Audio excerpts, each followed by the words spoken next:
దర్శకుడు మారుతి టాలీవుడ్ లో ఓ బ్రాండ్ అయిపోయాడు. మొదట్లో బూతు సినిమాలు, ఇప్పుడు క్లీన్ ఎంటర్టైనర్లతో ఆడియన్స్ ని థియేటర్ల ముందు క్యూ కట్టించేస్తున్నాడు. ఇప్పటి వరకు లో బడ్జెట్ చిత్రాలు, ఒకటి అర మీడియం బడ్జెట్ సినిమాలు తీసిన మారుతి తొలిసారిగా స్టార్లతో సినిమాలు చేస్తున్నాడు. అదే వెంకీతో చేస్తున్న బాబు బంగారం. ఇందులో హీరోయిన్ గా సౌత్ లో టాప్ హీరోయిన్ నయనతార చేస్తోంది. బాబు బంగారం చిత్రం విషయంలో ఇంకా కొన్ని సీన్స్ పెండింగ్ ఉన్నాయని టాక్ వినిపిస్తోంది. రిలీజ్ డేట్ విషయంలో క్లారిటీ ఇవ్వలేకపోవడానికి, ఆడియో లాంచ్ పోస్ట్ పోన్ చేయడానికి కారణం ఇదే అంటున్నారు. ఆ సీన్స్ కంప్లీట్ అయితే కానీ రిలీజ్ డేట్ చెప్పలేడు. ఇటు మళ్లీ కాల్ షీట్స్ ఇచ్చేందుకు నయన్ సహకరించడం లేదనే టాక్ గట్టిగానే వినిపిస్తోంది. ఇదంతా మూవీ ప్లానింగ్ విషయంలో వచ్చిన తేడానే అంటున్నారు. సాధారణంగా సినిమాలు తీయడం విషయంలో మారుతి చాలా ప్లానింగ్ గా ఉంటాడు. అయితే ఇప్పటి వరకు మారుతి స్టార్ హీరోయిన్లతో సినిమాలు తీయలేదు.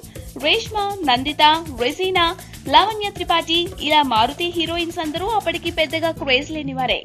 అందుకే డేట్స్ కొంచెం తేడా వచ్చి అదనంగా అడిగినా కాదనే పరిస్థితి లేదు. కానీ నయన్ విషయం అలా కాదు. హైయెస్ట్ డిమాండ్ హీరోయిన్స్ లో ఆమె ఒకరు. తన డేట్స్ అప్పట్లో వేస్ట్ అయ్యాయనే ఫీలింగ్ తోనే ఇలా బెట్టు చేస్తోందట. మరి ఈ ఇష్యూని మారుతి ఎలా సాల్వ్ చేసుకుంటాడో అనుకుంటున్నారు. మరోవైపు స్టార్లను డైరెక్ట్ చేసేటప్పుడు ఎలాంటి కేర్ ఉండాలో కూడా ఈ దర్శకుడికి అనుభవంలోకి వచ్చేసినట్లే.